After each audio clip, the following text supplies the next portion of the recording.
pemirsa Tegar TV dimanapun Anda berada, dialog spesial kita bersama Ketua PSMTI Bandar Lampung, Bapak Rusli Taslim, didampingi Bapak Franciscus Heridian, Dewan Penasihat PSMTI Bandar Lampung, dan Bong Yongki, SHMH, Wakil Ketua PSMTI Bandar Lampung.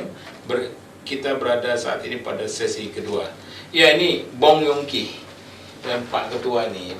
Ini menarik nih soal kegiatan ini Pak Dewan Penasehat. Ya, kegiatan PSMTI Bandar Lampung, program kerjanya ini apa aja kira-kira? Yongki. Silakan. Terima kasih. Selamat sore pemirsa. PSMTI selain kita mengadakan donor darah, biasa yang kita lakukan adalah kita biasa membuat paket-paket, misalnya berapa ratus paket misalnya kan. Bahkan itu paket itu sembako, misalnya berupa beras, kemudian minyak, barangkali ya, gula, barangkali seperti itu. Dan biasa kita sumbangkan atau kita hantarkan kepada masyarakat yang kurang beruntung. Biasanya selalu seperti itu. Kemudian kita juga melihat, kita juga menghimbau di mana ada masyarakat-masyarakat yang kurang beruntung mengalami sakit misalnya, kurang biaya atau gimana, kita berusaha memfasilitasi untuk masyarakat yang kurang beruntung. Kemudian lagi kita baru-baru ini juga mengadakan sumbangsi kita kepada bangun rumah singgah ya. Rumah singgah itu untuk masyarakat yang kurang beruntung juga gitu ya. ODGJ ya. Itu juga kita lakukan dan kita berusaha menampung semua warga Tionghoa pada khususnya dan umumnya masyarakat yang lain yang membutuhkan uluran tangan kita, coba menghubungi kita, kita juga akan coba memberikan uluran tangan kita. Jadi PSMT ini sifatnya sangat sosial sekali, kemudian dengan menerapkan budaya-budaya Tionghoa yang sebagai orang Tionghoa itu yang bagaimana kita berlaku jujur, baik, kemudian kita juga harus sosial gitu ya. Kemudian harus terutama bisa dipercaya. Setiap tindakan kita itu merupakan satu tindakan yang tanpa pamrih dari PSMTI. Terima kasih. Oke. Iya, Pak Ketua PSMTI, Pak Rusli. Ya. Ini anggota PSMTI Bandar Lampung kelihatannya cukup kompak nih. Ini gimana? Ada berapa anggota kita nih, Pak? Kalau untuk pengurus kita, total pengurus kita sekitar 120 orang lah pengurus saja. Baik yang aktif ya mungkin sekitar 50-60 orang lah aktif. Yang lainnya ya mungkin kalau ada kegiatan kayak nanti tanggal 5 kegiatan, nah mereka bidang bagian itu usaha dan itu baru mereka sibuk untuk membantu menyiapkan. Kayak saya kan cuma memerintahkan saja mereka untuk menjalankan ini, nanti kita fasilitasi tempat segala macam mereka yang cari. Yaitu untuk hal-hal seperti itu mereka sudah ada bagian-bagiannya kok.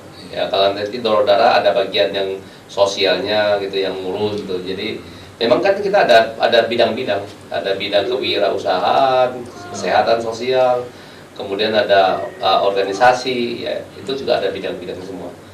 Jadi kalau ada kegiatan nih Pak Heri, ya artinya apa?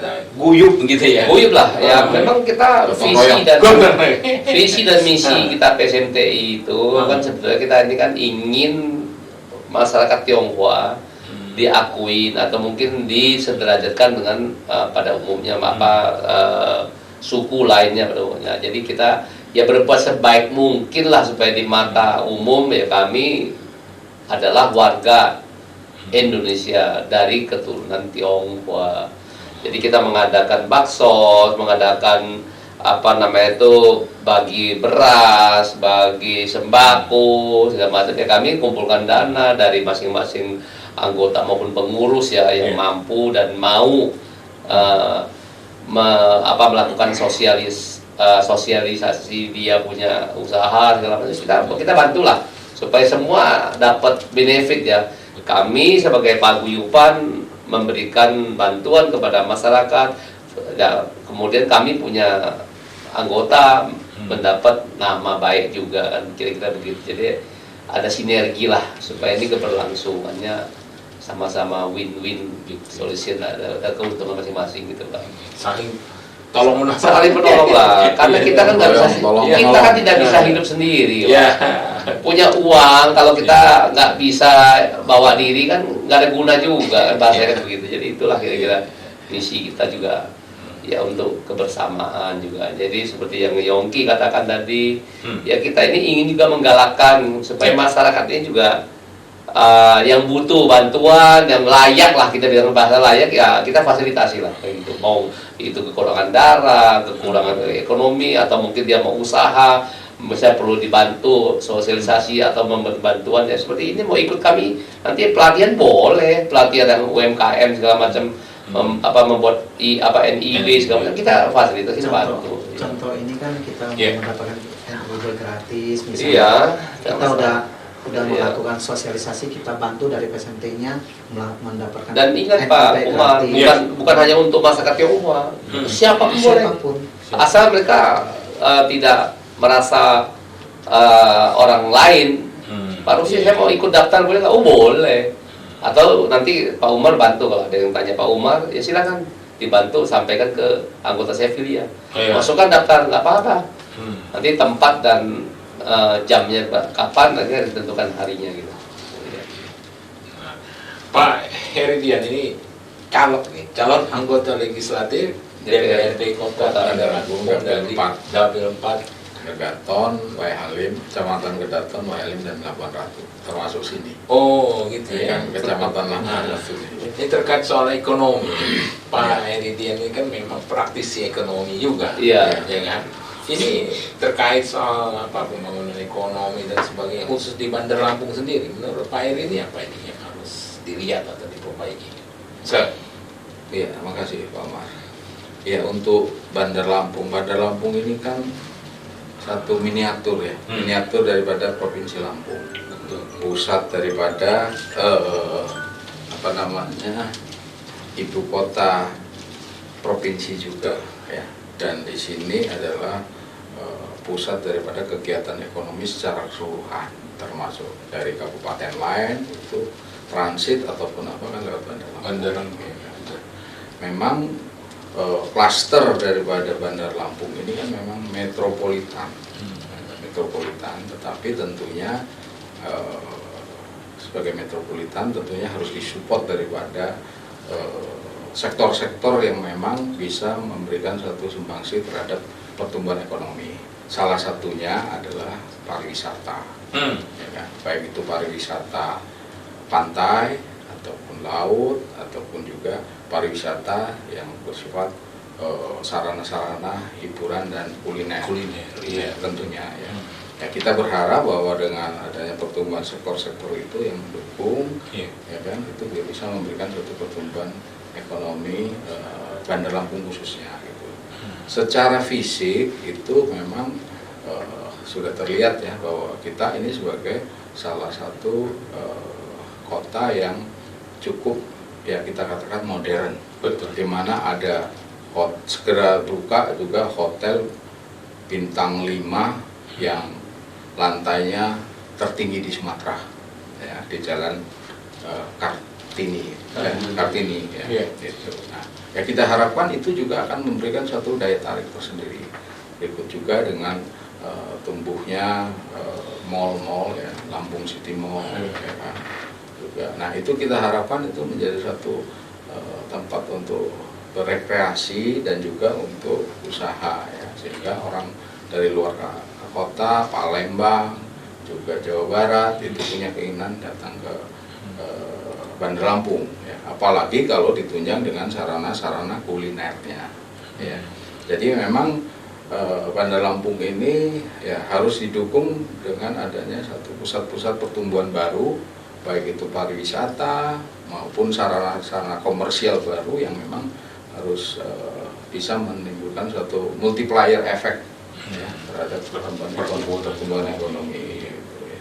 secara fisik ya kita lihat bahwa apa sih ciri khas metropolitan? Flyover salah satunya. Betul.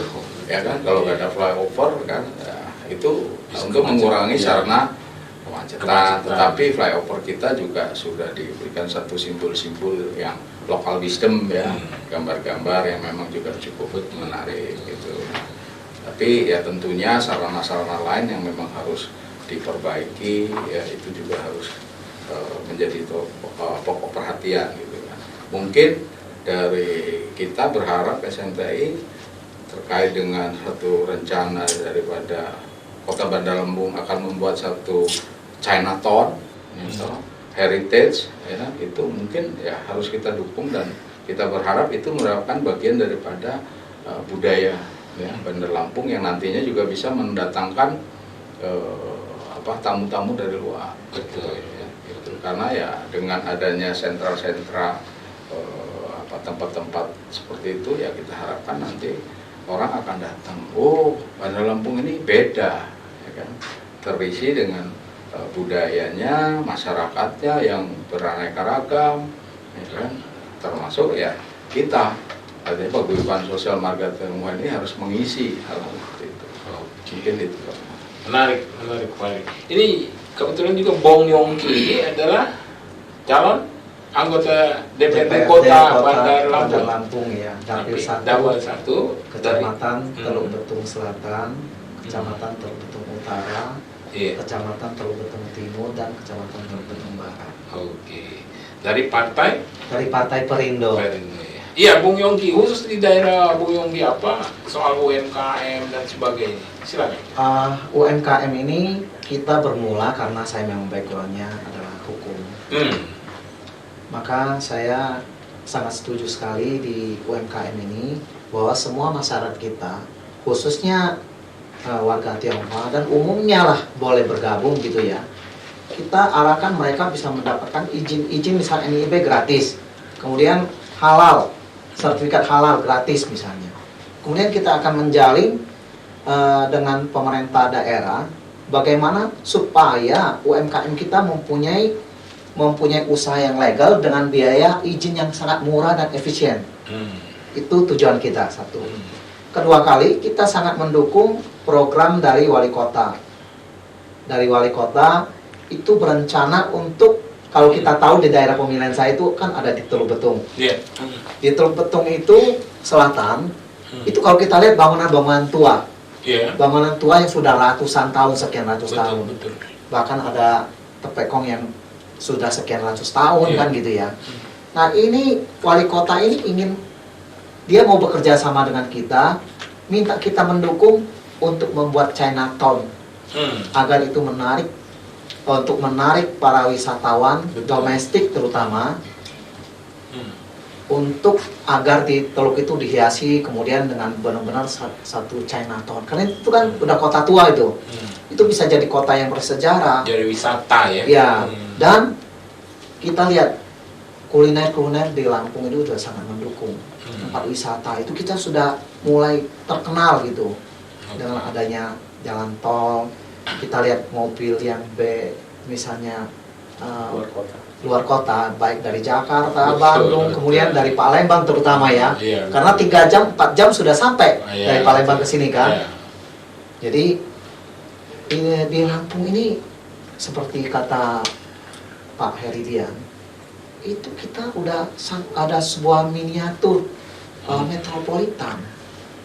Saya pikir saya di bidang ini saya harus bagaimana saya akan menjalin kerjasama dengan pemerintah daerah, bagaimana supaya izin-izin warga-warga kita, khususnya Tionghoa tapi umumnya dari warga apa saja, kita akan dorong mereka agar mendapatkan sertifikat kemudahan dari perizinan. Oke, iya, Bung Yongki. Ini Pak Ketua ini sebagai Pak Ketua PSMTI Bandar Lampung melihat anggota atau Dewan Penasihat yang akan terjun ke dunia politik. Tapi nanti kita akan lanjutkan komentarnya Pak Ketua ya.